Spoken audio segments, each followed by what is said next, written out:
Hello and welcome to another lesson on Adobe After Effects. And today we'll be talking about the interface of the Adobe After Effects tool over here.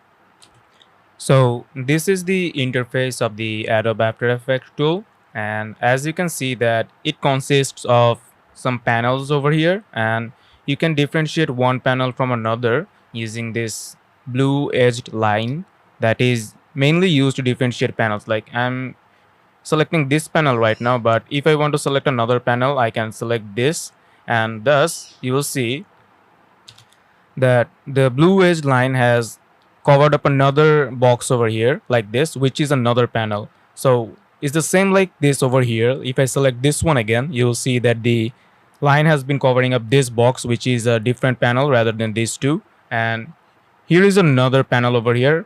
So this is not just one panel, this is a group of panel over here right now, as you can see regarding all of this. So there are many panels over here, you can use them like this. So right now I'm going to tell you about the interface, and the interface is all of these panels. So sometimes you need to customize the interface on your own, right? So how to do that? To do that, you simply have to use the differentiating panel edge linings over here like this. Okay, so when you select a panel, you can actually customize it. But before customizing it, if you always want your panels to be like this, so before customizing, we simply have to save this layout over here, the layout of the interface. And to do that, you simply have to go to Windows, and as you can see that there is an option called workspace over here. So you select this and you use the default option over here like this. So as you can see that it has changed, and now if you want to know that these are the options that are over here, and the default one is this one. So now I can use a small screen again like this. So as you can see that since I've changed the interface over here, I can go and select Windows again, the workspace, and as you can see I can use this option by selecting reset small screen to save layout like this. And as you can see that it has been saved before, and now it has appeared like this. So now if I change it again in anyhow, I can change it back to its default setting. So how to customize a layout to your needs, right? To do that, you simply have to select a panel like this. So for example, I want to work with this panel over here, and I want to make it a little bit bigger. So I can use this line over here like this. When your cursor change its icon, you can simply click and drag it like this. As you can see that if I drag it downwards, it's getting bigger, right? So I can put it back to its original place like this. And then what I can do is I can also use it over here like this.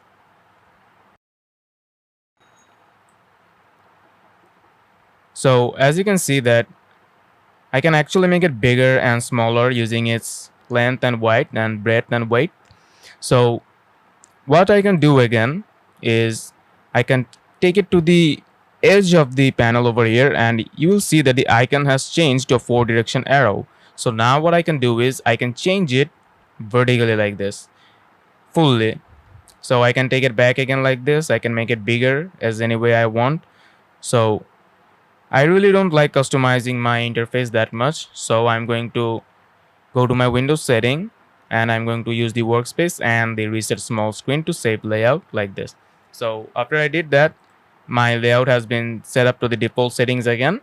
So that is how you customize your workspace so easily. You can use any panels like this. You can just make it a little small for that. Like if I want, I can also use these panels over here, as you can see. And also I can make this panel a bigger. I'm sorry.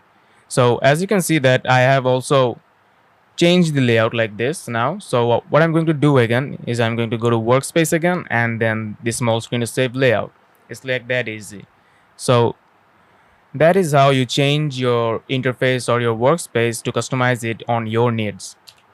So right now I'm going to talk about this panel over here, this group of panels that we have over here right now. So what does this panel mainly do? What do you think?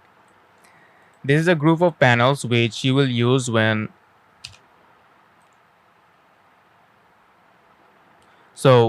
these are the panels which we will mostly use when we were editing anything over here in this panel. So as we know that all the panels are connected together to form a single entity or a video over here, or a single composition. So when you're doing a composition over here, you will mostly use all of these panels over here. It will be used to simply edit and put effects or animate the content that you're creating. So these are the panels that will help you, and sometimes it will happen that you will frequently use only a single panel over here. Like for example, you'll use the character panel mostly over here like this. So if you use this one panel over here, you will see that the other panels are closed, and sometimes it's great. So what will happen if this didn't work? Let me show you. You can also undo this and do it. You can make sure that you can use multiple panels altogether or only a solo panel. To do that, you simply have to select this option over here, that three brick lines over here, and then you can select on it, and you will see that there is an option called panel group setting. So you can go over there and you'll see that this solo panels in stack is selected. So what will happen if you unselect it? If you unselect it, you will be able to use multiple panels altogether. So I'm going to undo it like this. As you can see, it's undone. So now what I'm going to do is I can open multiple panels over here like this. See? So this is one of the features that the Adobe After Effects has been using. You can use multiple columns over here, but this is pretty hung up over here right now, because when you want to use another panel, you will have to scroll down a little bit, and then it will be frustrating. So I prefer the solo panel stock is better. And if you want to use all columns or all panels all together but in a much more efficient way, you can also do it. So you can usually, for example, let me say that this is the tracker panel and I don't need it. So what can I do is I can use this option over here, and then I can select the close panel like this, and you will see that have disappeared.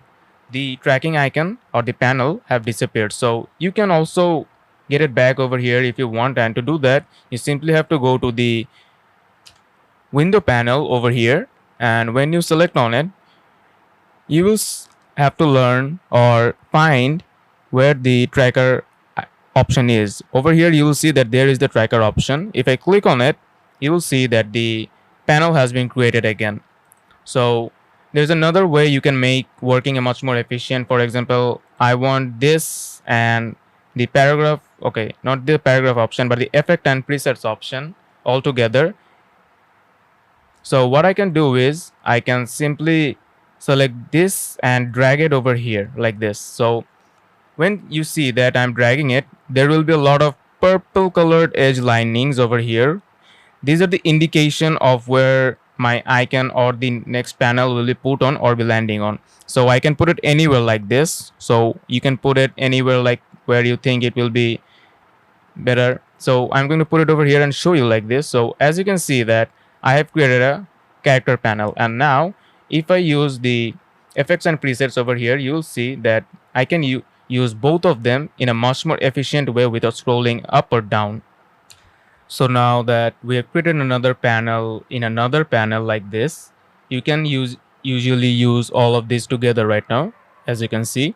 So what I can also do is I can simply drag my paragraph option over here like this, and I can simply drag it inside this box, the middle one that's highlighted, the purple one, and you will see that it has created some different panels which you can use very easily.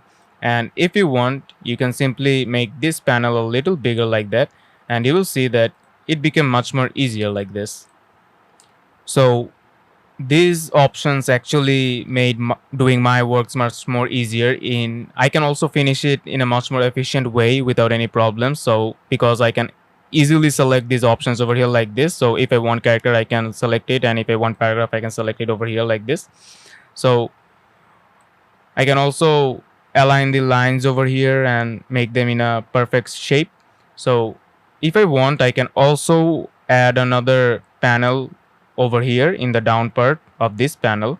So How can you do that? It's actually pretty easy. To do that, let me take an example of the effects and presets. So if I click and drag it over here, you have to make sure that you drop it in the highlighted purple zone in the bottom of the panel like this. So as you can see that a panel has been created over here, which is basically a solo panel, and you can usually use these two panels all together like this. So you can adjust the size in any way you want like this. So if you sometimes you want characters, you can use this panel. If you want paragraph, use this panel. And if you think that some of these panels could be used to work also, but you don't need all of it, you can simply remove them by using close panel. And also remember that you can also select them and make them appear over here again using Windows options, and you can select anyone or any item over here.